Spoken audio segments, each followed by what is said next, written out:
Hi, I'm Joe from the Center for Arkansas Farms and Food. We're out at Cobblestone Farms in Fayetteville today, specifically to talk about row covers or spun-bond polyester.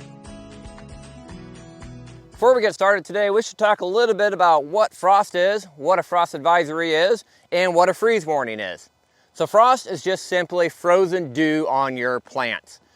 That frost though is a concern because when that dew forms on the plants and it cools down and actually freezes, it pulls energy away from the plant itself and actually cools that plant, causing injury if the temperature gets cold enough. A frost advisory is a little bit different. A frost advisory is given by the National Weather Service when temperatures are expected to be between about 33 and 37 degrees over a region. However, you can have localized areas of temperatures that could cool down below freezing, causing injury to plants. A freeze warning is given by the National Weather Service when temperatures are expected to be below 32 degrees Fahrenheit and there's a high likelihood that you will have injury to your crops. One thing I want to talk about is cold air stratification. So you can have cold air that will settle over the entire region and be up high up into the trees that could cause injury across a wide area and high up into a plant canopy. But you can have where that cold air just settles down right low to the ground and cause injury just on these plants growing right up near to the ground, but not see injury higher up into the plant canopy or up at head height or above. When you're watching the weather forecast and trying to determine if you're going to need row covers or some sort of frost protection, you want to pay attention to how the forecast varies from where they're giving you temperatures and actual temperatures expected out in your field. It's very common when a forecast gives a temperature that they're talking about temperature at their local airport or within the city limits of an area. However, it is very common that out in your field, temperatures are actually going to be 3 to 5 degrees colder than what the temperatures predicted are in town. So if they're calling for 34, 35 degrees in town, you can rest assured that it's probably going to be closer to freezing or slightly below out within your field. I always recommend to take good notes and figure out what that differential is between those town forecasted temperatures and your actual field temperatures. Some crops cannot tolerate temperatures below 32 degrees Fahrenheit at all. Those are typically our warm season crops. That includes things like peppers that we have here, as well as eggplants that we see over here.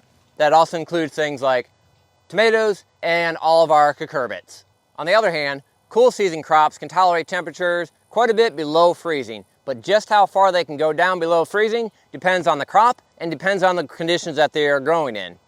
The conditions that they're growing in determines how well the plant is acclimated to cold temperatures. So for instance, if we are experiencing temperatures up in the 70s, 80s, 90s daytime temperatures, nighttime temps are still only falling down into the 60s and 70s, and then we have a sudden cold snap where temps drive down below freezing into the mid to upper 20s, those cool season crops such as lettuce, spinach, brassicas, they could or are likely to be injured from that sudden snap because the plants are not acclimated. If the plants are acclimated, they can tolerate temperatures much, much colder. But how do plants become acclimated? Well, they experience colder temperatures for a prolonged period. So for instance, temperatures during the day might be 35 to 45 degrees and then falling down into maybe just the upper to mid 30s, and then we have a cold snap where temperatures fall down into the upper 20s. Those greens, that spinach, those brassicas should have no problems tolerating those cold temperatures without frost protection at that point. However, you don't know how well your plants are acclimated, and that's why we often put on those row covers to ensure that no damage actually occurs.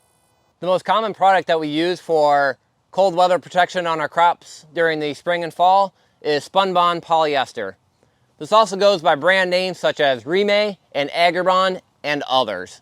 Row covers come in a variety of weights.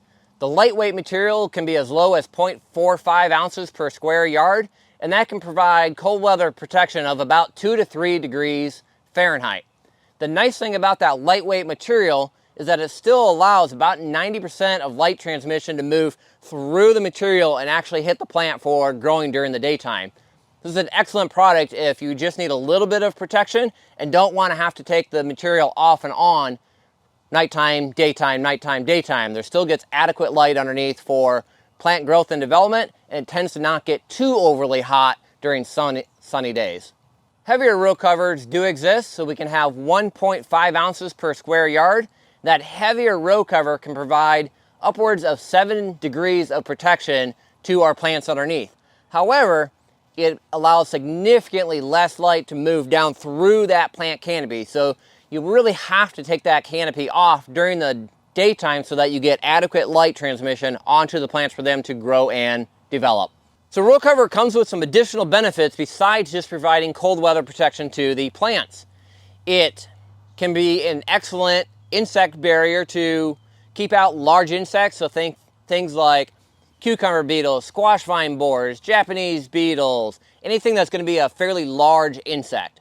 However, it won't necessarily keep out small insects such as aphids, whiteflies, and spider mites.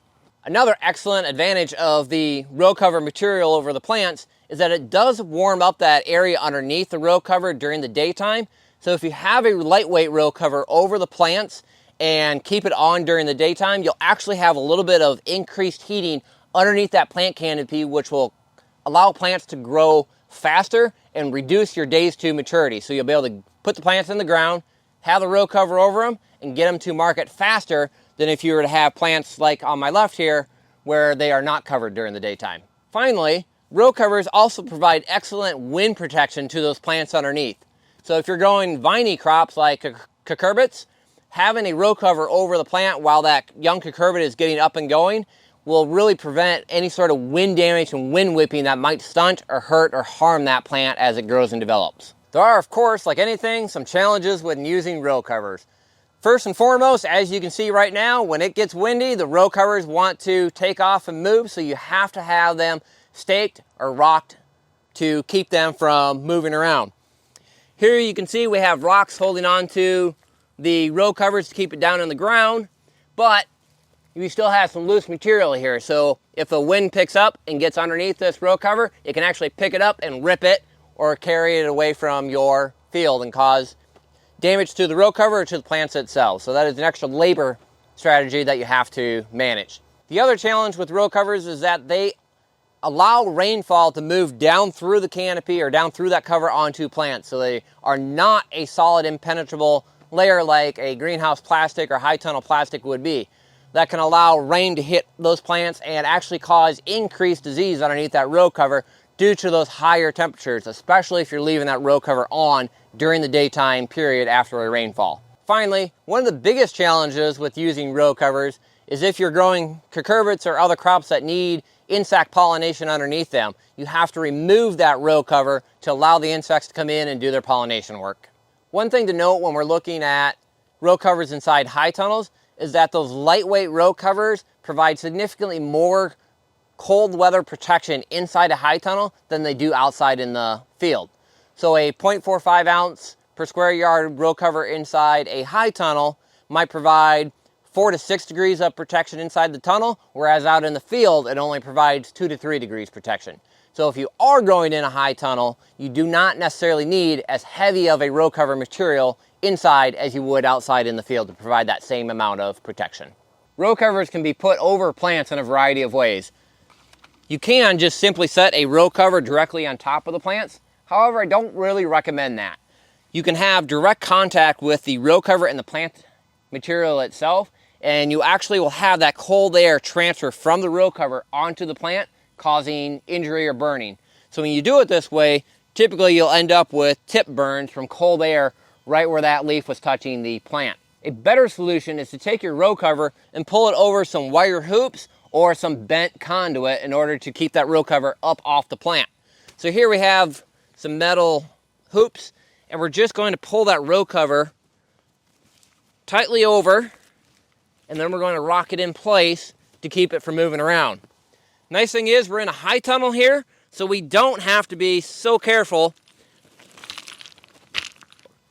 about keeping that row cover down on the ground. We don't have to bury those edges because we can close up the sides of the high tunnel, keeping the wind off it. Inside the building here, you can see a variety of ways that we use to hold down the row cover. Here we have nice rock bags. It's just native Arkansas rock bagged up. Nice and heavy, but not too heavy. So, you know, roughly in that 5 to 10 pounds. So it's pretty easy to move and maneuver around. Another nice option that we have is just an extra T-post. So a T-post is fairly well weighted, but it's spread out over a long ways. So it holds down the entire edge of the row cover rather than just a small area of the row cover like a rock bag. Finally, another option to hold down row cover is to come through with a shovel and actually scoop up a little bit of soil underneath and take it and dump it over on top of the row cover. This would be fine if you're outdoors in the field and going to leave that row cover on for a long period, but not ideal if you're going to be taking that row cover on and off every day. Proper storage of your row cover is critical to ensure longevity of the material.